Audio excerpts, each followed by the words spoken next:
샬롬 할렐루야. 다니엘서 1장 8절에서 20절입니다.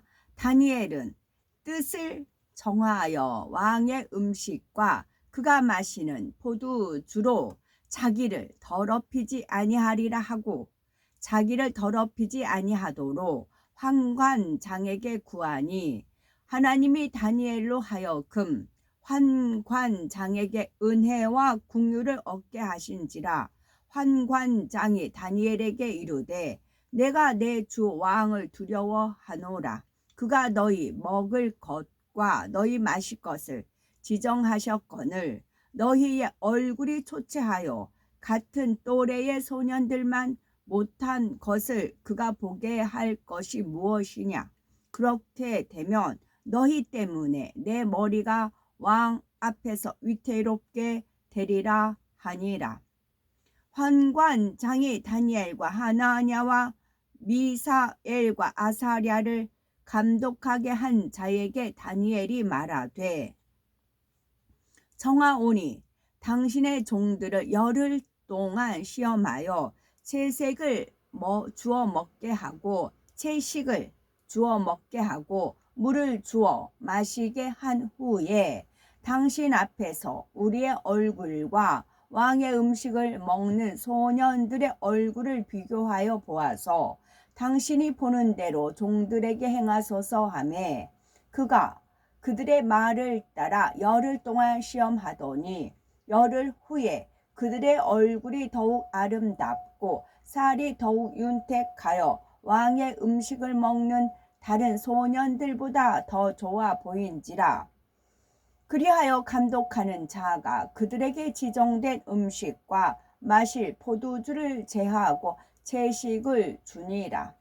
하나님이 이 네 소년에게 학문을 주시고 모든 서적을 깨닫게 하시고 지혜를 주셨으니 다니엘은 또 모든 환상과 꿈을 깨달아 알더라.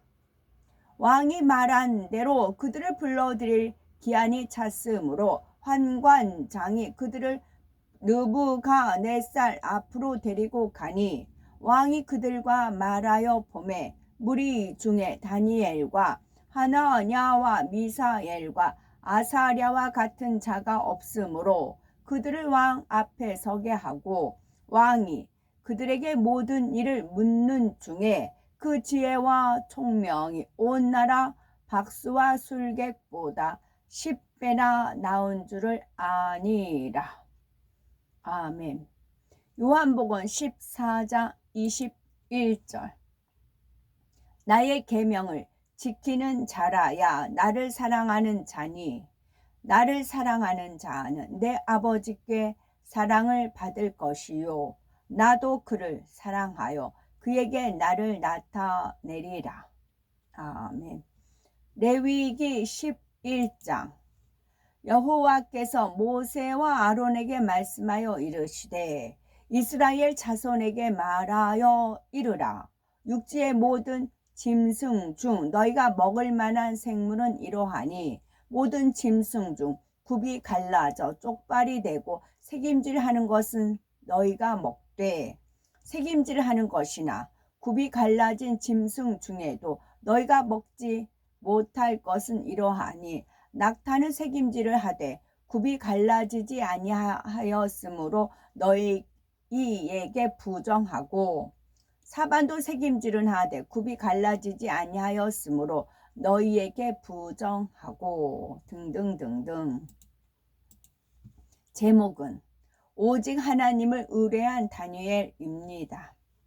다니엘은 주전 605년 바벨론 왕 느부갓네살이 남유다를 침략했을 때 바벨론의 포로로 잡혀갔습니다.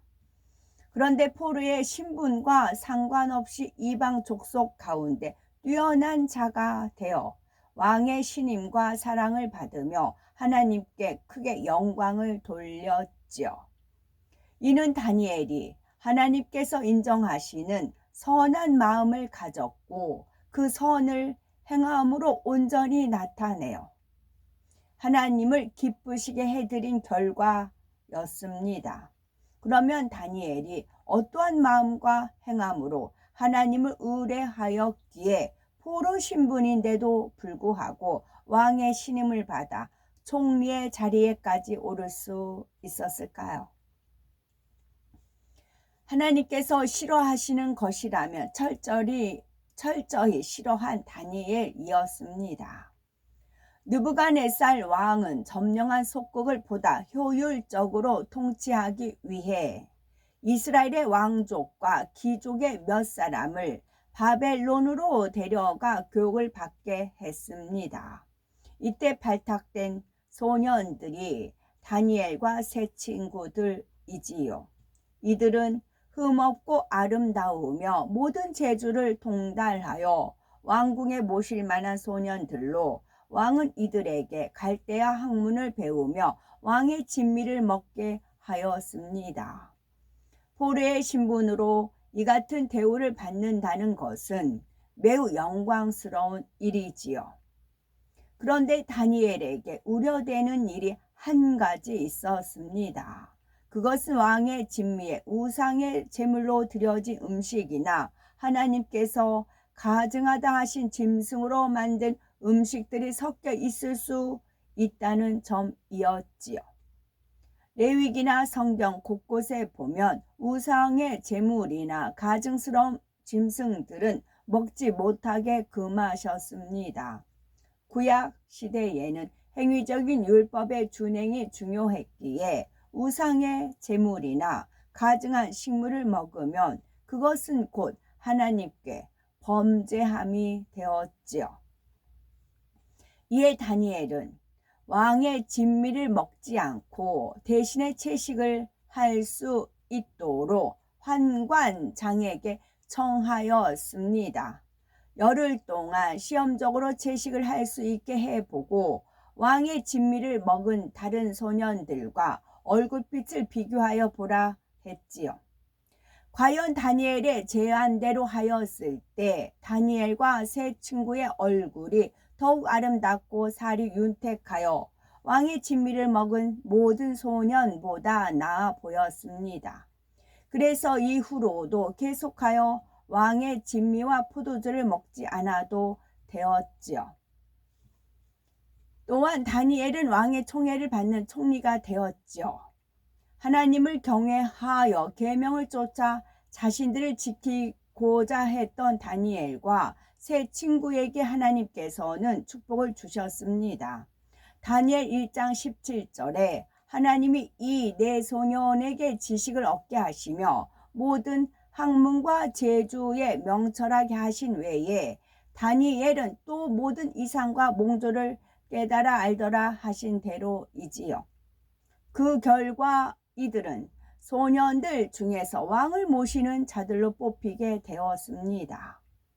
나아가서 이들은 왕에게도 인정을 받았는데 왕이 그들에게 모든 일을 묻는 중에 그 지혜와 총명이 온 나라 박수와 술객보다 10배나 나은 줄 아니라 했습니다.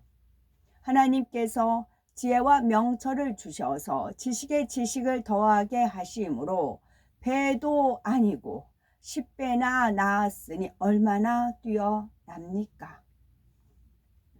우리라면, 나라면, 다니엘이라면, 내가 다니엘이라면 포로의 신분으로 좋은 대우를 받는 상황에서 왕의 진미를 단호히 거절할 수가 있었겠는지요.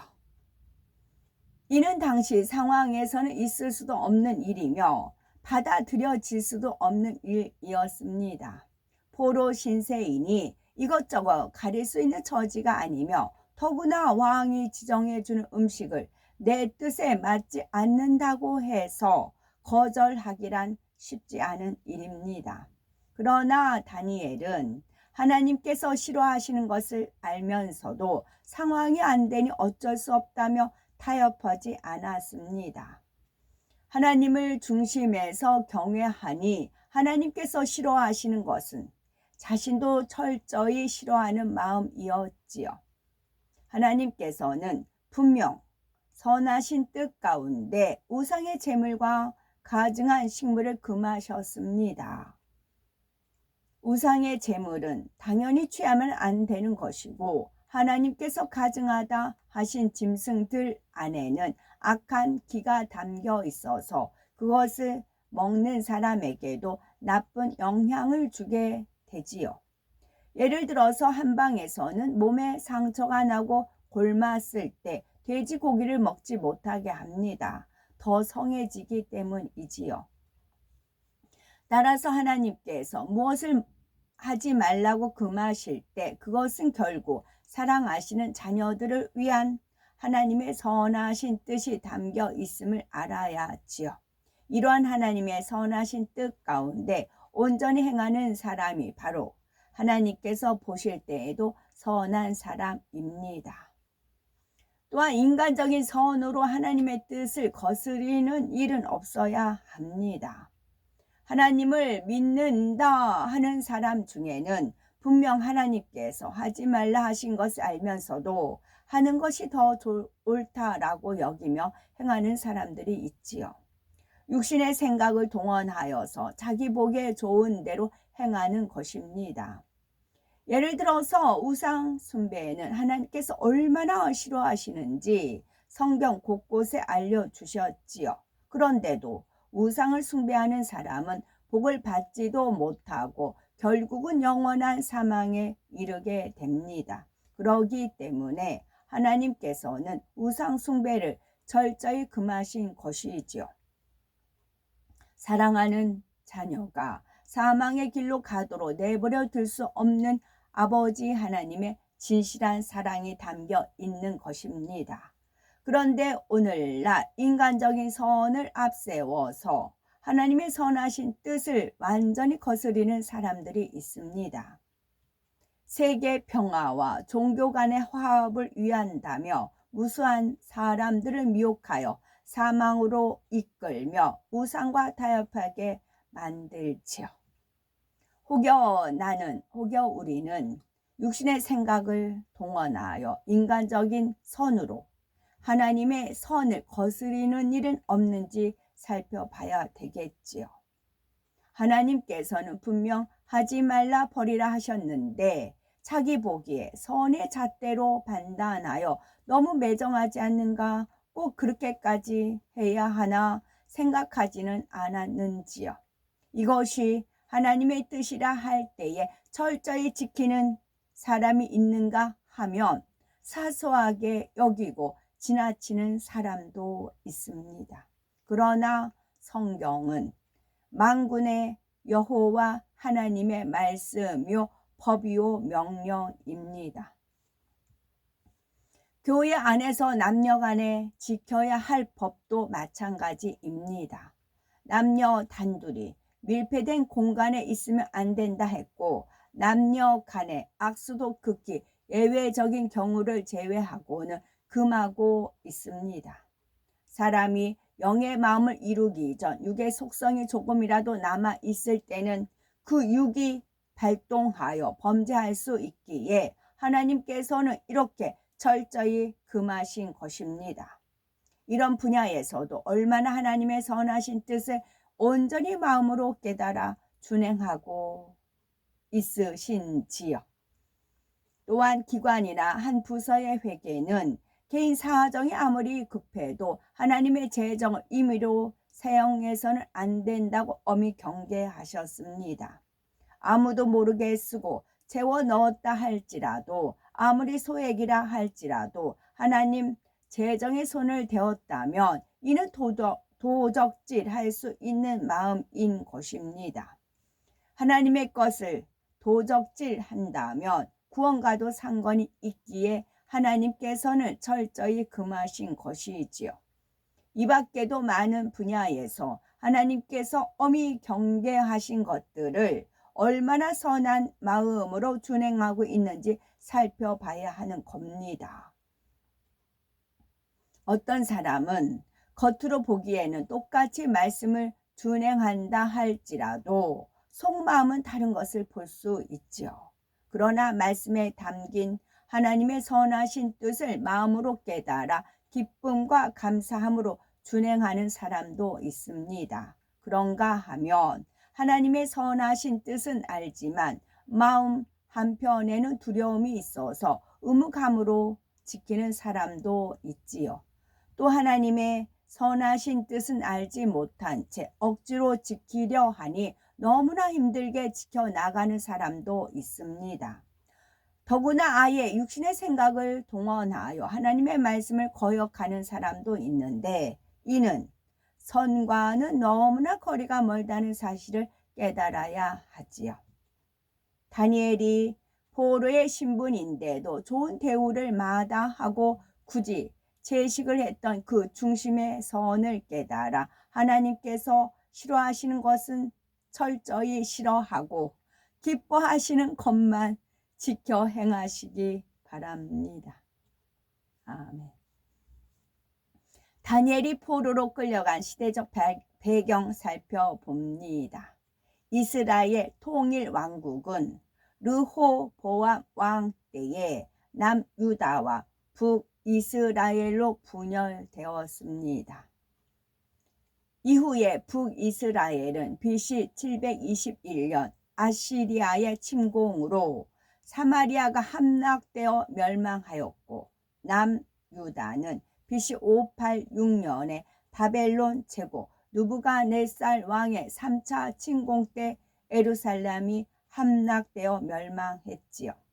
느부갓네살 왕은 여호야김이 유다 왕국을 통치하던 때에 1차 침공을 하였는데 그때에 성전 보물과 함께 왕족과 귀족 일부를 바벨론으로 데려갔습니다. 다니엘은 이때 잡혀간 포로 중에 한 사람이었지요. 아멘.